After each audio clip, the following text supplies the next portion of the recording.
तब्बल 5 वर्षानंतर राधा घरी आली होती. विलास कोपऱ्यात रडत बसले होते. राधाला पाहिले तसे ते उभे राहिले. कोण होती राधा? अगं राधा, शाळेचा डबा दप्तरात भरला का? तिच्या आईने किचनचा ओटा आवरत विचारले. हो आई. आईने वेण्या नीट घातल्या आहेत की नाही हे आरशात निरखून राधा म्हणाली. आई चल मी जाते. शाळेचे दप्तर उचलत ते म्हणाली. राधा, किती वेळा सांगितलं आहे, जाते नाही येते म्हणावं. सॉरी आई, येते मी. आईच्या गळ्यात विळखा घालत राधा म्हणाली. नीट जा हो राधा. राधा पाऊल बाहेर ठेवणार तोच तिच्या वडिलांचा विलासचा भारदस्त आवाज तिने ऐकला. मुकाट्याने शाळेत जायचे आणि घरी यायचे. इथे तिथे भटकताना दिसली तर याद राख. राधाने केवळ हो म्हणत मान हलवली. काठोकाठ भरलेले तिचे डोळे मात्र आईपासून लपले नाही. राधा नाराजच झाली. ती निघून गेली. एकही असा दिवस जात नव्हता की विलास तिला टोचून बोलत नव्हते. दुसऱ्याचे वडील पाहिले की तिच्या नशिबाचा राग यायचा. का असं माझं नशीब?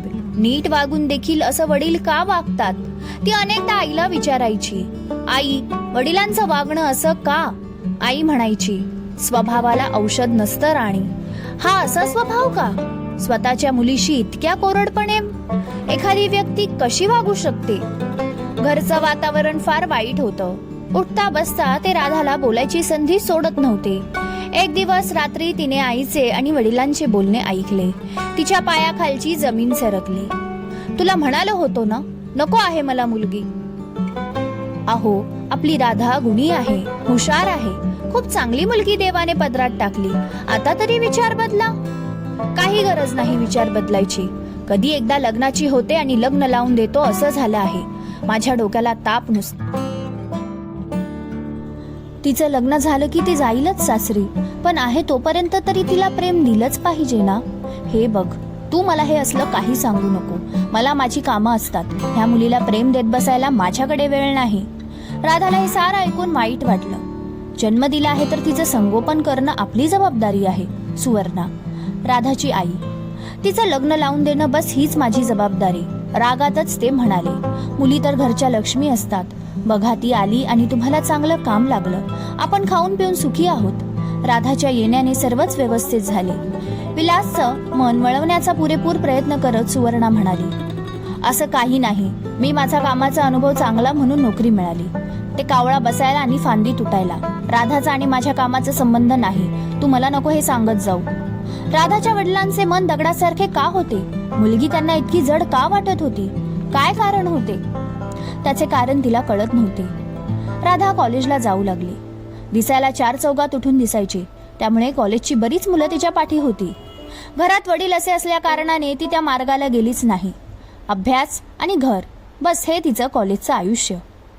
एक दिवस एका मुलाने तिला प्रपोज केलं. त्याचे राज नाव होते. जेव्हा राजने तिला प्रपोज केलं तेव्हा तिला आनंद तर झाला, पण त्या क्षणी तिला वडिलांचा चेहरा समोर आला. राजने अगदी फिल्मी स्टाईलने तिला सर्व कॉलेज समोर प्रपोज केलं होतं. तिची मैत्रीण सई, जी तिच्या शेजारी राहत होती, तिने देखील ते पाहिलं. राधाचे काठोकाठ डोळे भरले होते. ती राजला इतकंच म्हणाली, सॉरी, मी तुझ्या प्रेमाचा स्वीकार करू शकत नाही. तो नाराज झाला. त्याला फार वाईट वाटले. तो निघून गेला. कॉलेजवरून घरी आली तेव्हा घरचं वातावरण तापलं होतं.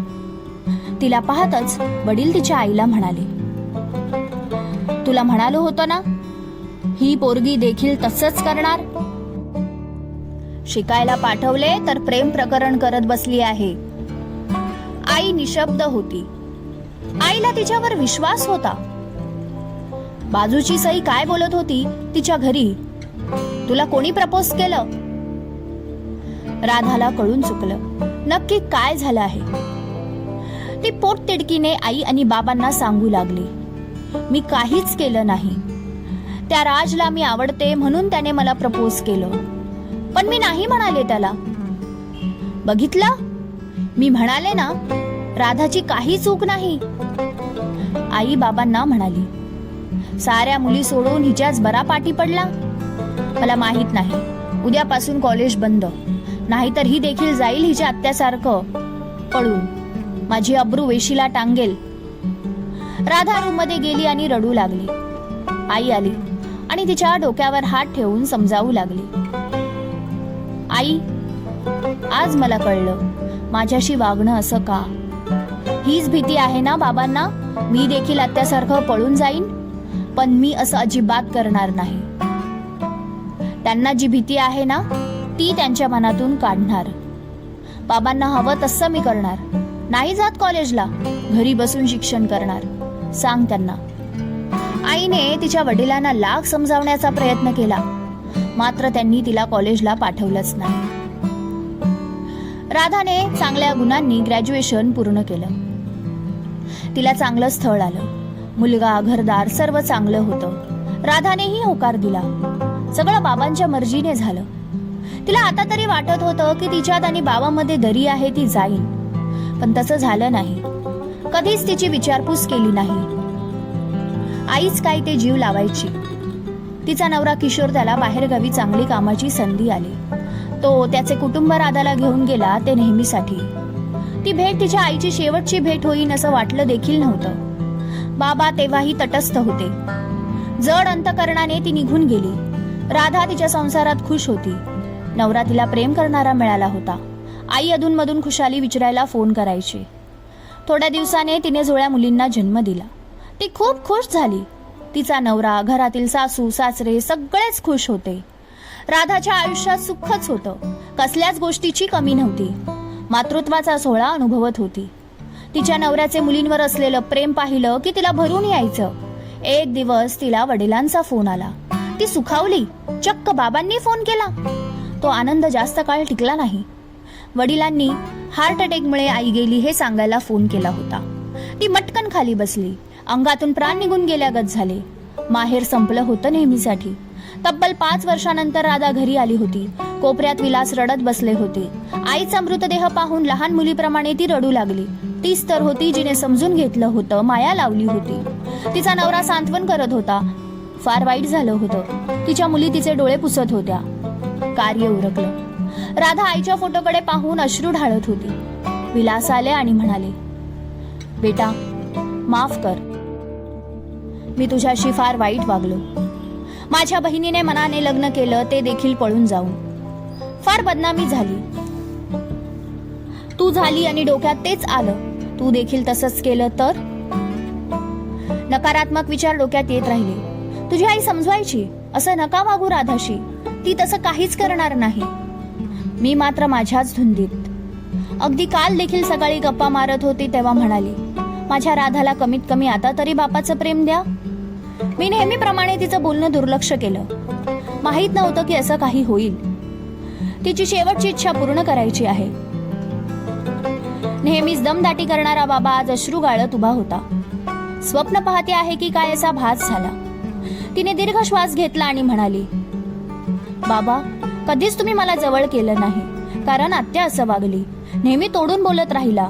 मी विश्वासघात करणार नाही हे आईला माहित होतं. फक्त माझी इच्छा होती की मी तुमचं रक्त आहे. तुम्ही माझ्यावर विश्वास ठेवला असता तर आपल्यात ही दरी आली नसती. आज मी माझ्या मुलींवर जेव्हा माझा नवरा प्रेम करतो तेव्हा बरं वाटतं. मी मात्र त्या सुखापासून वंचित राहिली. माझा गुन्हा नसताना सजा भोगत राहिले. बाबा खूप दूर केलं तुम्ही मला. लहानपणी खूप वाटायचं तुमच्या गळ्यात पडावं, गप्पा माराव्या, तुमच्यासोबत फिरावं, पण असलं काहीच झालं नाही. बाबा असून नसल्यासारखे माझं आयुष्य. आज मी खुश आहे. माझा नवरा मला खूप प्रेम देतो, पण तुम्ही जे माझ्याशी वागला ती सल कायम मनात राहिली. नाही विसरू शकत. जमल्यास माफ करशील मला. हात जोडत तिचे बाबा म्हणाले. शेवटी मुलीचं काळीच. तिने बाबांना पहिल्यांदा मिठी मारली. दोघे बापलेक रडू लागले. वर्षानुवर्ष जे अंतर होतं ते आज नाहीच झालं होतं. ती तिच्या बाबांना तिच्या सोबत घेऊन गेली. नकोशी असलेली ती मात्र आता स्वतः आई बनून बाबांचा सांभाळ करू लागली. समाप्त. कथा कशी वाटली कमेंट मध्ये नक्की सांगा. कथेला एक लाईक जरूर द्या. कृपया कथेचा YouTube किंवा कुठेही वापर करू नका. तसे केल्यास कारवाई करण्यात येईल. कथा लेखन आणि अभिवाचन अश्विनी कुणाल ओगले. लवकरच भेटू नवीन कथेसह. धन्यवाद.